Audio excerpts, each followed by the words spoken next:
Hey, everyone, and welcome to Lakeisha Speaks Tech. I am your host, Lakeisha, and I'm super excited today because this is the first episode of Lakeisha Speaks Tech. I've been talking about this for some time now, and this has really been a long time coming. And today is the day. We're live, and I have our special guest here, Chef Arthur J. And we're going to be asking him some great questions. So if you're in the industry, if you're trying to be a chef or an executive chef, whatever the case may be, this is definitely a show for you. Go ahead and get paper and pencil just to have it ready. So when we get to his segment, you'll be ready to go. So again, welcome to Lakeisha Speaks Tech. This is our first episode, and the focus on this episode, honestly, is just to get you familiar with what to expect from the show, and also we'll go over some of the segments as well, just so you know what all we have in store for you. Now, let's just get some housekeeping out of the way. I'm a little hoarse, as you can hear. I'm a little under the weather, just a little bit, but the show must go on, as they say in showbiz. So come on, let's just go ahead and get started. First, I want to explain how the show why I even wanted to start this type of show. So I own a company called Elevate Digital Media, technology and digital marketing agency, and we develop websites, mobile apps, and we also provide online marketing solutions. So I basically know the pain points. I know what our clients come to us with, so I know what it is that you're going through. So I said, you know what? Let's bring a little bit of the agency life over to you guys for free. Right here on YouTube, we're live streaming. You're able to ask questions, and we'll have different types of guests that'll be coming to the show, guests that are successful, that's willing to give you advice on how they got where they are, guests who's doing great, but they just want to elevate and integrate online marketing and technology into their company. And we'll also have those guests who's having a bit of a challenge, and they just need some help with setting up a strategy. All of that you'll find right here on the show. So we're going to go ahead and start with our first segment. We have our apps and gadgets segment. And basically, I'll go over, some apps that I'm going to review. And all the reviews are positive. I'm not going to bring any negative reviews on here. So the app and gadget that I want to actually feature today is the Apple Watch. Here it goes. I got this for my birthday, June 2nd. So if you want to buy me a gift next year, you can. But the Apple Watch, it's like a great tool that I've added to my life. It's just something that I can't live without. At first, when the watch first came out, because it's been out for a while, of course, but I was kind of like, why do I need this watch? So when I got it as a gift, I was like, I'll give it a try. And guess what? It has really changed my life. Literally, my phone dies a lot. If most of you are like me, I get up at 6 a.m. in the morning because I have some clients that are on the East Coast, and, it's a 3-hour time difference. So, that can be a little bit of a struggle sometimes. But I'm on my phone from 6 a.m. throughout the whole day. And it often dies, even though I have a charger in the car. So with the watch, I'm still able to make phone calls. I'm still able to have access to my calendar, my emails, and everything. It's just like it's a phone. It's just in a watch form. So definitely check that out at the App Store. And another cool thing is I'm trying to live this healthier lifestyle, Chef. Yeah. I'm trying to live, so I'm vegan now, and I'm also incorporating working out into my lifestyle. And with the watch, I'm able to incorporate that. As a business owner, we have to stay healthy. So I'm able to incorporate like different workouts, and I'm also winning like these little different, you set little different goals, and whenever you accomplish it, they give you a prize. So we like to win. If you're a business owner, you like to win. So I love when I'm actually reaching the goals, and I'm able to get all these different prizes. Psychologically, for me, it works. So definitely, again, just check out the app. Just check out the watch, not the app. They have a lot of apps that go into it. All right. So I want to move on to our social media quick tips. So with our social media quick tips segment, I'll basically give you guys different and new trends that is going on with social media, as well as any type of new functionality, any new algorithms, or whatever the case may be. I'll provide you guys that information so you don't have to go out looking for it. And today I want to focus on 4 reasons why influencers should actually be a part of your marketing strategy. So right now, Facebook just launched, not sure if you know this, but they recently launched a brands and influencer website. And on their brands, you can actually go and find creators who can market and promote your items, your services, or your products. So if you're a brand, definitely check that out. And I'll actually put the email in the description part once the live stream ends. I'll put the link there. And if you're a creator, it's the same link. You'll just click on creator. But it's a pretty cool tool that they actually are launching. And the reasons why you want to be a part of this, here we go. First of all, minimum cost. So imagine having someone that you really don't know, but they're an influencer, having them wear your product or promote your item. Some of them, they'll do it for free because they just only want the product. Some people, it may cost $250, $300. I know there's some agencies out there, you can get 3 influencers for like $850. So that's not expensive. So minimum cost is definitely always a win, especially when you're on a budget and you're looking for ROI, your return on investment. The second reason that you should have influencers as part of your strategy is it's simple. It is stupid simple. It's as simple as going to Instagram, clicking on the email, or just DMing them, direct messaging them and saying, hey, what are your rates? Finding out what their rates are, and pretty much you have an influencer, right? Now, part of this I want to say is finding an influencer. It is simple and easy. However, finding the right influencer is most important. It's not about the followers, because followers does not equal dollars. Followers does not equal money. I'm telling you. I've had people come to me, they've had hundreds and thousands of followers on Instagram, and they're not making any money. So a rule of thumb is you want to make sure you take the number of followers. And I'm going to need someone to do some multiplication here for me real quick on one of your phones. So take the number of followers. Let's say they have 1,000 followers. Something simple, right? Multiply that by 0.0164. The number that you get, what's the answer? 16.4. So that means they should have at least 16 or 17 people engaging with that particular post. That can be in the form of likes. It can be in the form of just comments or video views, depending on what type of content that they're posting. So that's 1,000 followers. Take their followers and multiply that by 0.0164 just to make sure that they're getting the right engagement. Because you know how people like to buy followers. People do, they're still doing that. And some people have bots, so make sure whatever comments that are being made, make sure those comments make sense, is matching the image that you see, because bots will comment something. You'll have a picture of Oprah saying she's your hashtag WCW, and the bot may say something like, awesome, or it may say something like, cool content. You know that's a bot. So just be careful. So you have to do your research, okay, whenever you're actually choosing these influencers. So the third reason you want to add influencers to your strategy is it actually builds your brand. They pretty much can take your company to the next level if it's the right influencer. They can take your company to the next level. So every time that you have a product and it's being featured by these different people, just think about it. People are constantly seeing your product. If you have 3 influencers and each of them have, let's say, an average of 15,000 followers, you have like 45,000 people, you know, a chance of reaching 45,000 people to view your product, more followers than what you probably have, you know, with your business. And lastly, it actually builds your status, credibility. People trust you. Now you get to the point where you can actually get celebrities to promote your product and your brand. So it actually builds the status of your business. All right. So that is the end of our social media quick tips segment. And we're going to go ahead and move on to our special guest. And this is Chef Arthur J. I'm going to go ahead and bring him on. And we have another segment that I'll go over a little later because we don't have someone for this segment, not today since it's the first show. But I'm going to bring our special guest, Chef Arthur J, on. How are you doing today, Chef? I'm doing well. Thanks for having me. I've never been in a room so quiet. I'm used to pots and pans, clacking, and dishes moving around. Made me a little nervous at first. It's so quiet in here. Yeah, I hear that you guys be throwing pots and pans in the kitchen. And Nah, that was in the 80s. Now we got human resources. We can't throw the pot. Yeah, you got to go in the freezer and punch on frozen foods instead. Oh, okay.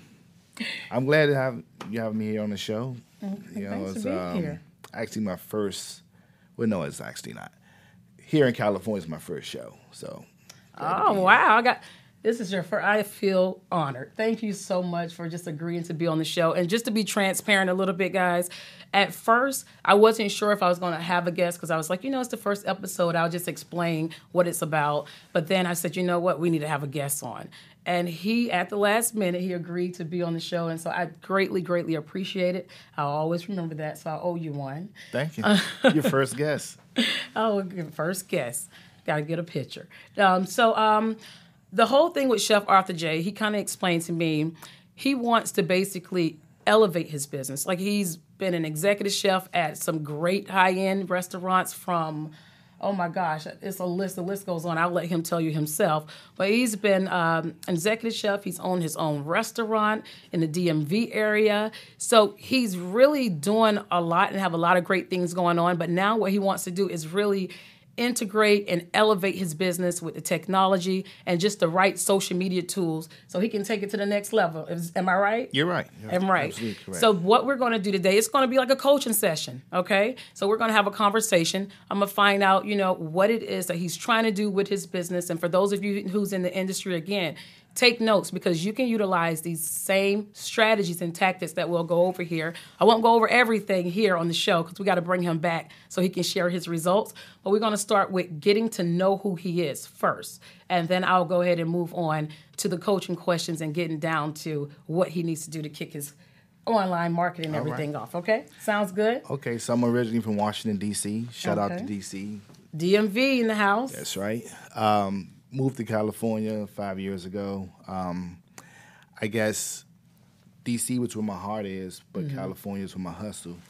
I want to export my craft here in the L.A. area. But as I noticed, there's a lot of chefs stroking their ego on the plate. What I want to do different, I want to get back into the homes. The passion for me being a chef really developed from watching my mom prepare dinner for her siblings and family members and how everyone gather around and eat and passing the peas like we used to do. Now everyone is in the drive-through window or you sitting in the restaurant with your family relying on strangers to take care of you. I want to show how to bring family back together with great food. And some of the items that you purchase in the restaurant, I want to show you how to make it at home and make it affordable.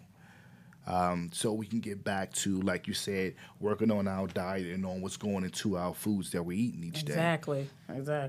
With obesity rising in children, we need to get back into their diet. I know everyone is on the grind and the hustle, but we have to take care of the kids and make sure they're eating properly.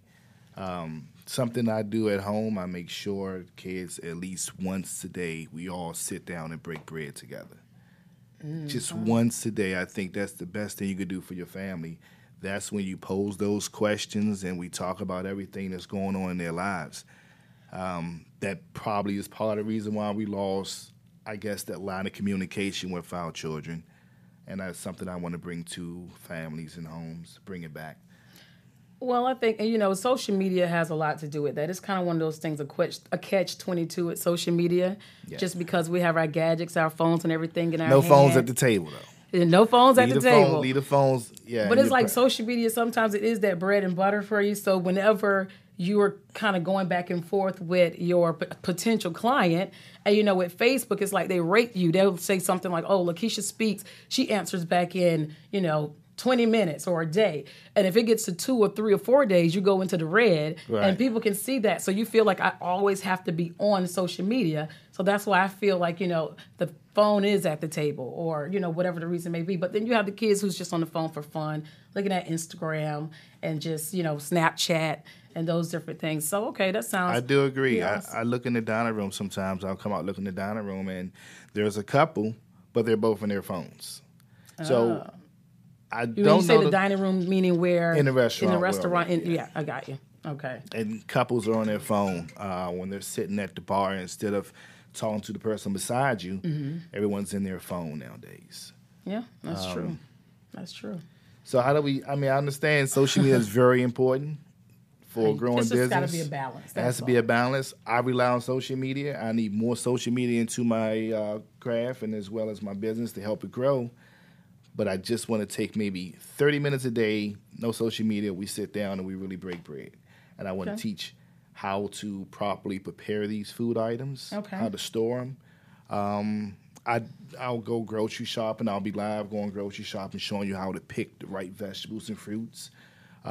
Meats, if you're eating them as well, fish. Wow.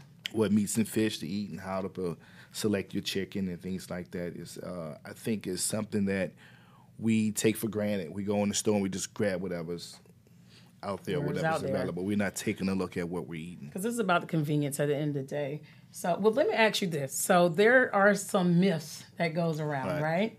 Well, this particular one is someone actually inboxed me because I was telling them, I said, oh, yeah, I'm going to have Chef Arthur J on the show. He agreed to come on the show. So they wanted me to ask you, what do you think about people who actually rinse their meat? All right, so there's a myth that when you buy chicken from the grocery store, you have to take it home and clean it. Yes. So when you ask, why are you cleaning your chicken? They say, well, I want to rinse off all the germs and bacteria.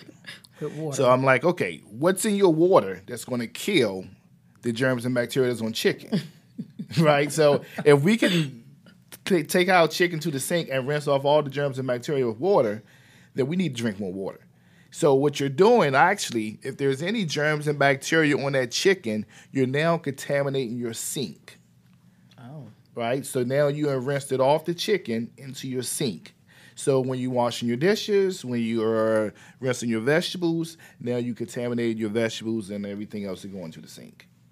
Okay, guys, you got that? Don't rinse your chicken. The best way to Don't do your rinse your chicken chicken. is you take it out the package, dispose of the package, you pet it dry, right? Yes. And you go from there. You do not want to rinse your chicken. Got If it. there's anything on your chicken that's going to kill you, water is not going to save you. Well, thank you for that lesson. So I hope you're watching. I'm not going to call her name. She wanted me to keep her anonymous. So before we get into the serious stuff, what profession other than what you're doing now that you would like to attempt to do? Hi, that's a good question. I don't know. After being in the studio today, made me nervous being outside the kitchen. You know, the kitchen is deeply rooted in my heart. I'm outside of a chef. I'm a devoted husband and father. If I had to say anything else, I think it would be a nightclub owner. Oh, okay. They make some really great money too, so not a bad thing. Yeah. Okay, cool. So now what I want to do, since like I told everyone that, you know, Chef Arthur J, he actually owned a restaurant out in the DMV area before moving out here to LA. So I want to get into the part of you sharing some of the knowledge of people who's thinking about opening a restaurant or becoming an executive chef, whatever the case may be. I just want to ask some questions, and this is for you guys. So I want to ask some questions so you can help them. Okay. All most right. definitely. So for people who's watching, what are some hurdles did you personally face, and how did you overcome them in your industry? Okay. So when I first got into the industry, I became a dishwasher. Okay. First. Learning how to wash dishes, you may think that that's a job that you don't want to do, but it's the most important job in the kitchen. Clean plates and spoons and forks and glassware is very important. The dishwasher is the hardest working person in the building. So I would suggest before going to culinary arts school, work in a restaurant for 2 years. Okay. With no experience, go to a restaurant owner and say, I'll start off as a dishwasher. Right? And while you're washing dishes, observe the operation. And then take every opportunity that comes to you. Sometimes we be short-staffed. We may need you to do something else. Be open to doing it. I worked my way up from a dishwasher all the way to executive chef to a business owner. So there's tricks of the trade that you must know, and there's no easy way around it. So culinary arts school, it's not the answer that's going to make you a chef. So many young chefs come to me from culinary arts school, and they missed a lot of important things that they cannot recreate. It's reality based only. You cannot recreate it in the kitchen or into a school. A school. It can't be recreated. And you know, it's funny that you said that because when I used to work in Bethesda, Maryland at Marriott headquarters, Yes. and I was a developer there, but Mr. Marriott, they were just his kids. They would come in and they were explaining how basically they had to start out being a maid. He made them start out just to see how hard their job was as well. One son, he didn't want to start there. So a few years later, he decided that he wanted to join the team after his brothers were kind of in a lot higher positions. Yeah. But guess what? They made him start out as a maid as well. Yeah. So I thought that was pretty humbling experience. And so just hearing you saying, definitely starting out a dishwasher so everyone can respect what everyone is doing. Exactly. I think that is extremely important. Yeah, so you understand every position and what everyone is going through. Exactly. There's nothing in my dishwasher, my prep cook, grill cook, purchase manager could tell me that I don't already know because I experienced it. So I know what you're going through and I know your trials and tribulations. Secondly, I would suggest before you open up a restaurant with the idea of this is the type of food you want to prepare, make sure your location meets that demand. Explain that a little more. Okay, so for instance, if you move into an area where there's high-end steakhouses, okay, and let's say if you wanted to do something that you have your mind set on, which is a different type of cuisine, let's say like an Indian cuisine, it may not work in that district. So scout the area that you're moving into and make sure it matches. So for me, I'm more of a restaurant, American bistro chef.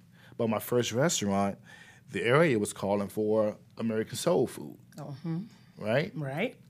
I had all these other fancy ideas I wanted to put together, but they wanted soul food. About the location. So I had to give them what they want.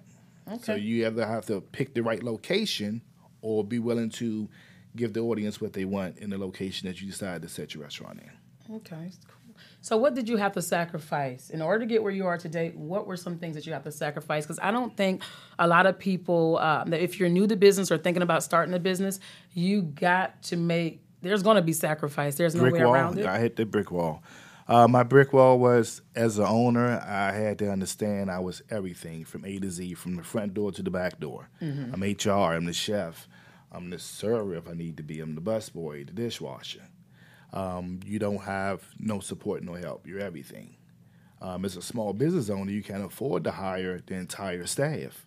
So you must wear a lot of different hats. So my morning would start at 5 a.m., and I'm at Restaurant Depot grabbing everything I need. I'm in my building by 8 o'clock and don't leave until 10:30 at night. And that was 7 days a week for over a year and a half until I had to take a break. But by then, my staff was trained. So understand, it's not like a 9 to 5 when you're going to be able to take vacation. There's no sick leave. There's no staff to really cover you.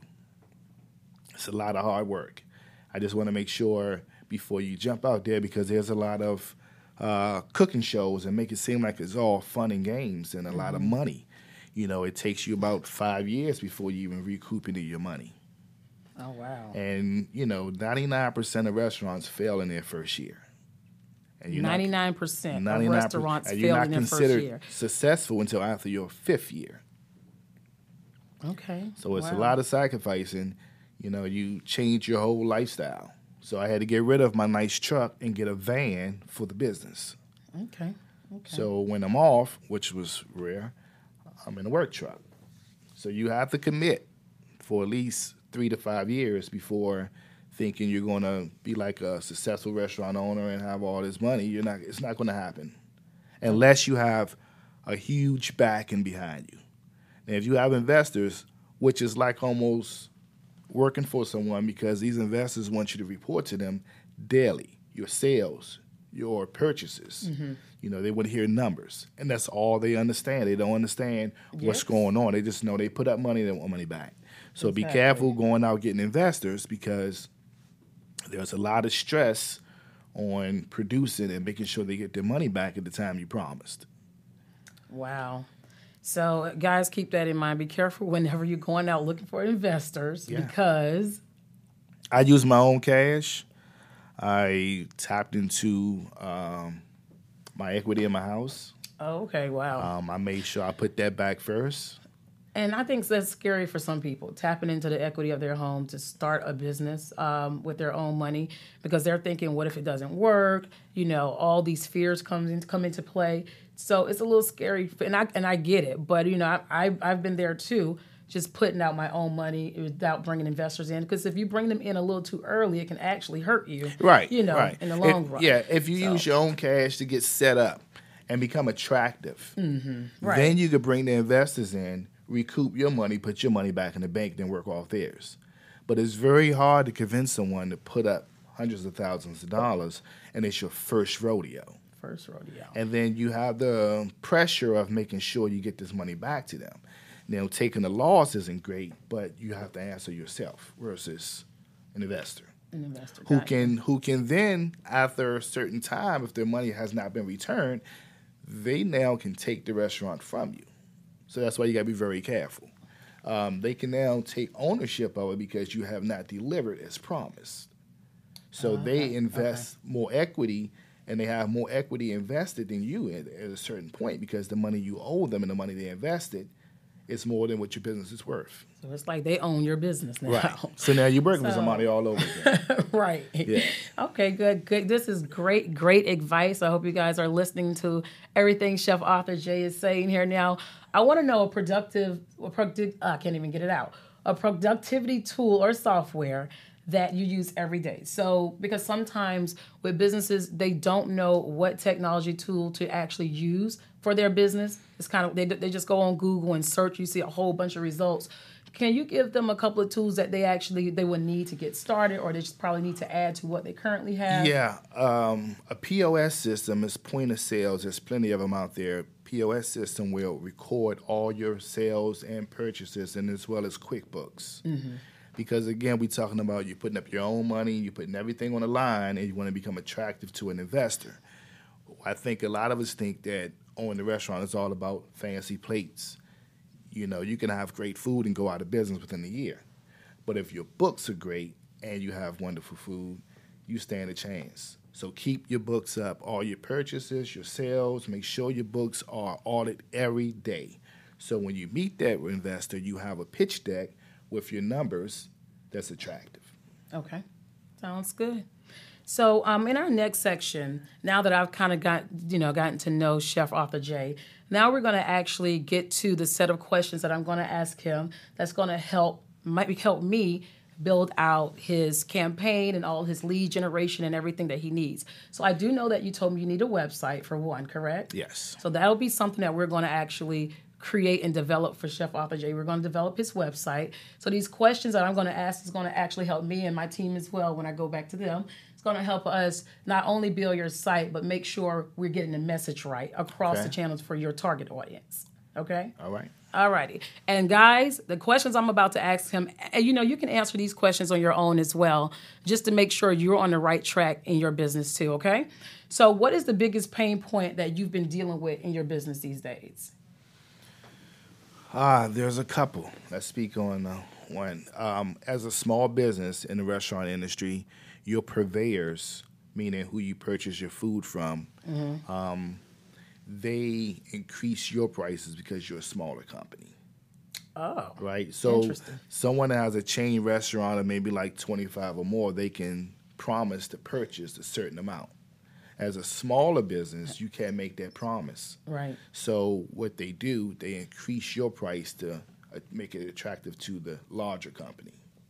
So I would suggest, if you can, do your own purchasing by getting a refrigerated truck. That's what I had to do for myself. I got a refrigerated truck, and I went to Restaurant Depot. You can go to, I'm not going to call and give everybody a shout out, but there's plenty places you can go to do your own purchasing that will help save some money. Okay. When you compare it, you're paying the extra like 20 to 25%. But when you say that, so is that no longer a pain point for you, or is it still currently a pain point? Yeah, it's still a pain point because you have to get up an hour early. You have to, doing your own shopping for a restaurant you have to have help. There's a lot of lifting. There's a lot of packaging going on. It's a lot of, you're not sitting at your desk or in the restaurant working. You're now out in the field. Right. But in terms of, let's say with your customers, I guess the question is, do you feel like you need to get more clients so you can kind of compete with the big boys, so to speak? Yeah, I think, it's a crossroad there. I think where we are now, people are sort of like gravitating away from chain restaurants, and they do want something more unique. So stay on the cutting edge, and then, like you mentioned, social media can help me out with some exposure. Okay, I think exposure is the number one issue. Okay, that's what I was getting to. More, I guess, content is the Okay, so issue you need for some me more as well. content. More Okay. content. And I need a app, a way that my clients and I can communicate and get them the things they want, whether it's dinner on the fly. So he's adding to the list, guys. So it's a website. Now I know he you wants would a catch mobile that app one. I too. didn't think you would catch that one. I need a Okay. mobile app too, because this way they can download the app and I can have a menu set up on the app. Okay. And like I said, I want to get back into the homes. You can come and buy family dinner, take it back home, unpack it. They'll think you made it yourself. So when you say they, who are the they? Who are your customers, your audience? My Who are you audience, targeting? my audience is going to be anywhere from 35 to 45. The professional female. Okay, Professional 35 female to is my 45, audience. professional 35 to female. 45, 6 figures or better. She's a single mom. Okay. She have a very demanding job and have a life that's on the fly. However, she was raised, I guess, in the era when we did sit down and eat dinner with family. So she want to get back to that. She's also concerned about her health. So she's looking for healthy meals as well. Okay. Okay. Cool. So what are some, I'm sorry guys, we're just having a little technical issue here. You know, we're live, so things are going to happen. So let me get, can you, Charles or Caitlin or Taylor, one of you guys grab this for me, please? Okay, it's back on now, actually. Okay. That all happens when you're live, some technical issues, but we're back. So here we go, I'm sorry. So as far as, so we got your customer and you're, down. So what are some of your short-term goals that you would, like, what are you expecting? So you can say, okay, wow, this campaign was successful. What is it that you would like for us to do? I'm looking to increase sales about 20%. All right, 20%. I'm looking to gain more followers, build more content that is attractive to sponsorship. Like I said, you have to start thinking in terms of how would I grow 5 years from now? So, if I can place product in stores, that'd be great. All right. So your vision is to have your products in stores. What type of products? In stores. I would do pre-cooked meats as well as spices and sauces and rubs. Got you. Okay. All righty. And I've tasted some of your sauces, well, pretty much a lot of your food, and it's really good. So I would definitely be a customer buying that. I think your favorite is the chimichurri sauce. Oh, my gosh. Don't get me on the chimichurri sauce. Please don't. Yeah. You're going to have to get, you know what, I'm going to have you, if you don't mind, give a recipe that we can add online later just so people can have, know how to do the chimichurri sauce, or at least somewhat of some version of it. So I think that'd be pretty cool. So that'd be great for the website as well. Yeah, we're going to if I can do a featured sauce or dish a week. Oh, yes. For those who want to just go grocery shopping and pick it up yourselves, this way I corner the market. So if you want to do it yourself because you're a home cook, you can go in the grocery store and you can buy my brand. Okay, we can definitely Or you can come out to the restaurant and pick it up, or you can dine in. So that'd be great for your blog segment, your blog section. Yes. And we're going to actually develop his website on WordPress, wordpress.org, not .com, because .com and .org are two totally different platforms. So please keep that in mind. .org is what you want to go with. .org is you basically host your own content. .com, basically, if you do it on .com, they own your particular website. And it's not as flexible, and you do have some challenges, things that you won't be able to do on .com that you can do on .org. You just need a hosting company like GoDaddy or Bluehost, One-on-One Solutions, HostGator. There's a whole bunch of them out there. So I use GoDaddy. Usually that's what we're going to use for you, Chef Author. And here, guys, you know what? Just grab this here for me. Thank you. Here we go. You can just take it off and just log it right back in. Sorry about that. But so we're going to have his site on WordPress. So that's going to be pretty cool. And it has a lot of different flexibilities there. So with your competitors, what is it that you see your competitors do better? Now, the question is a little different. What is it that they do better, and why do you think they're doing it better? My competitors and what they're doing better. I think for the most part, they're more established. Mm-hmm. Okay. When you think of things like websites and apps and the correct POS system and software, reason why they've been established much longer than I They've been around much longer. I'm learning from my competitors as well. The hardest part is now that minimum wage is going up to like $13.25 an hour. So me being a small company, That is true here in California. yeah, it me is. being a small company, I'm allowed to pay less. But why would you come work for me when you can go across the street and make that $13.25 or better? So finding staff that's committed is very challenging. Okay. Okay. Do you currently have any processes in place that we should know about before we dive into getting you online? Such as? Just any type, like right now, what social media platforms you're on, for example? Oh, yeah, I'm on Facebook, Instagram, and Twitter. Facebook, Instagram, and Twitter as Chef Author J. Chef Author J. Okay. So do you post often, or are you not posting at all? Or how does that very work? often. I see a lot of things I should be posting, but getting around to it and making it happen, I'm going to need your help and coaching and training on that.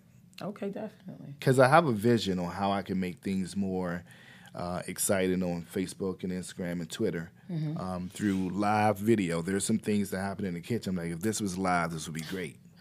It needs to be a reality show, sounds yeah, like. because even though the reality show still does not capture what really goes on in the kitchen. Oh, okay. And I just want to give them the raw, real footage of what really goes on in the kitchen. It's very similar, guys and ladies, too. You probably can think about more of a hair salon or a barber shop. The guys in the kitchen, we interact the same way. There's debates and about sports and conversation and things that's going on. And some of these guys have some very good points. I appreciate the kitchen because it's like it's Saturday night at 8 o'clock. You would love to be out somewhere socializing, having a great time. Most definitely. The kitchen is that dance floor.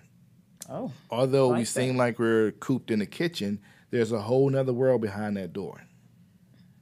And we have team players that we work with for many years, and we're family. You spend more time in the kitchen with coworkers than you do at home. So if I'm in the kitchen for 12, 14 hours. Well, yeah, 12, 14 hours, and you got to go to bed. That's true. You probably get about 6, 7 hours of sleep. Yes. How much more time do you have with your family? Right. Okay. Okay. So what makes you better than your competition? Like, what's your unique? What's unique about you that kind of attracts your audience? I think the fresh products. I source for the fresh products. Even if I'm going to make you a burger, I'm going to make my own pickles. I'm going to pickle my own onions. I'm going to make sure I get my bread from a fresh bakery delivered daily. I think that would separate me from a lot of people because, with high demand and dining, a lot of people just tend to open cans and bags out the freezer because it's quick and convenient. I understand why. I'm not going to knock it. I understand why it's quick and convenient. And with a lot of people today, they're not really concerned about fresh products. They want it in and out real quick, and they want it cheap. So they force a lot of chefs to cut corners. When I want a unique crowd that understand that this is a very fresh product. Awesome. All righty. So I think I got enough information. Yeah. So what we're going to do now, guys, I'll go back into my lab and basically put a strategy together for Chef Author J. And then we're actually going to launch his strategy, have him come back on the show in a few weeks so we can look at the results and see what works. We're going to, of course, incorporate ads and pretty much everything that you could think of when it comes to online marketing. We're going to definitely do an audit of your social media just to kind of see what it was, what you've been posting, when the last time you posted. It's been months. It's been months? Okay. It's been months. Okay. So he hasn't posted in a while. And, with Facebook algorithm, since it's changed, of course, strategy must change as well. Right. So if you're out there and you're posting pretty much or utilizing the same strategies you've been using on Facebook since last year, you're way behind the bar. So you just want to basically definitely step your game up because what they're focusing on now is making sure whatever you're posting, it must attract people in a genuine way. It can't be like you're trying to sell something all the time. You understand what I'm saying? Understood. So yeah, you can't always sell. And with what, the audience that you're going after, I think this is a perfect combination of the new algorithm and what you're doing. This is going to make our job a little easier. And I think it's unique. I think it's honest. It's not me trying Right. to trap you into really buying something. At the end of the day, if you want to take my recipes or purchase my cookbook that I'm working on to be out real soon. Did I get that in? Yeah, he got that in now. I'm going to charge him. No. Then I would like to help you. I would really like to help you. I'm not making a dime off you. I mean, if you don't want the cookbook, you just want to go to the website and grab the recipes, that's great. If it helped you and your family, wonderful. I still serve the purpose, and that's something, like I said in the very beginning, I just want to help bring families back together, and at least one meal a day. One meal a day, we all sit down and break bread together. Sounds good. Yeah. All right. So, guys, that was our special guest, Chef Arthur J. Again, stay tuned to see what we have for him. And if you would like to be on the show here in the studio like Chef Arthur J. is, or if you would like to call into the show, definitely just email us at info@lakeishaspeakstech.com. So we'll send you out the link, and then you can fill the form out to submit to actually be here on the show. Now, I will actually be flying to some people. So New York, Atlanta, Chi-Town, Houston, and the list goes on. If you're interested in me coming to coach you and consult with you, and basically, like I say, bringing a little bit of my technology and digital marketing agency to you at no cost to you, actually. If you're interested in that, make sure you email us, okay? info@lakeishaspeakstech.com. My goal and mission is to really help at least 1,000 businesses, which is why I've been pushing for subscribers for the YouTube channel, because I really do want to help you guys. And if you have questions, you always can ask questions, and we'll come back and comment below the video, and we'll come back and answer those questions for you, even if it's after the show, because I am here to serve. And I love helping people, and I'm just happy to be in this position, to be able to reach out and help people. And we already actually have other businesses. We have like 3 of them already in New York, because we're going to do 5 businesses per city. Here we have a little more than 5 here in LA since we're here. But we already have people that's 2 in Atlanta. We already have companies that are already come in. That makes me super excited, and pretty much, again, I just love helping people and just want to make sure that you guys are succeeding online and with your technology as well. So make sure you check out the website. Chef Arthur J., just tell everyone how they can find you once more so they know where to go to follow you. I'm on Facebook, Chef Arthur J., Twitter, as well as Instagram. Okay, everything is Chef Arthur J across the board. Chef Arthur J. All right, and we already purchased the domain name for chefarthurjsurprise.com. There we go. So everything's on board. Sounds great. And so you can stick around here. We're kind of wrapping things up. You can stick around if you want, or you can leave. You're going to stick around a little longer? Let's stick around a little longer. Just a little longer, huh? Stick around a little just longer. A little longer. I just like to say one more thing to any business owner that's starting out, or it's not just the culinary industry, whatever industry you're looking to start out in. You got to just jump out there. There's no perfect time. If you're waiting for that perfect moment when you're going to start, you'll be waiting until you're old and gray. Just jump out there. I just put in a 2-week notice and stepped off on faith. Oh, wait a minute. Back it up. So 2-week notice. Explain that to everyone. What is? I submitted my notice. I resigned from work and just stepped out on faith with no plans, just a lot of passion for what I want to do and prayer. Just step out on faith. Wow. So you heard it first here on our show on Lakeisha Speaks Tech. So Chef Arthur J. gave his 2-week notice. That's pretty dope. That's cool, actually. I don't use dope a lot, but yeah. So that's pretty cool. Wow. But you know what? You do have to do that. And I did something similar. Not making it about me, but kind of is. The fact that moving from the East Coast over here to the West Coast and leaving a 6-figure job at Marriott, it was a similar situation. It was literally stepping out on faith. Yeah. Not knowing anyone here, never visiting California. So I'm really proud of you. And I am, we definitely about to be working real hard. I didn't know this, so this is new to me as well. But this is great news. Awesome. So I am for hire. Yeah, there you go. Here we go. Let me mention that I am for hire. Just stepped out on faith, and I'll do side jobs here and there. I'll do what I have to do to keep my family afloat and provide for my family. But at the same token, I just want something to pass down. We don't have anything to pass down besides a pension check. I want to, have a business to pass down to my family, whether they decide to operate it or have someone manage it. I just want to leave something behind. And the thing is, I mean, I can really see you doing this. You know, I'm on Yelp a lot, and I see you're on Yelp, and you probably don't even know it. But I see people talking because I know the restaurant that you're at or used to be at, and they're just 4.6 stars. What did you say? I have 4.6 stars on Yelp. So you have a lot of 5 stars too. Yeah. So a lot of people are saying great things about you. So that is huge, you know, just to have those type of things. So I'm going to suggest that we're going to definitely grab those reviews off of Yelp. We're going to utilize those to your advantage so you can actually have those on your website too, so people can just see how great you are. Sounds great. Okay? Yeah. I'm excited. Right. Oh, good. I'm excited too. So I'm really pumped. So guys, we're coming to the end of this first episode of our first show. I just thank you all for joining. And we have a lot of special and different guests that we're coming on. We have from, like I said, successful business owner to people coming over here talking about even government contracts. We have a lot of things in store for you, even some celebrities that are going to stop by from time to time. So make sure you tune in every Wednesday, 9:30 a.m. That's PST, West Coast time. East Coast, that is 12:30 p.m. And Central time is 11:30.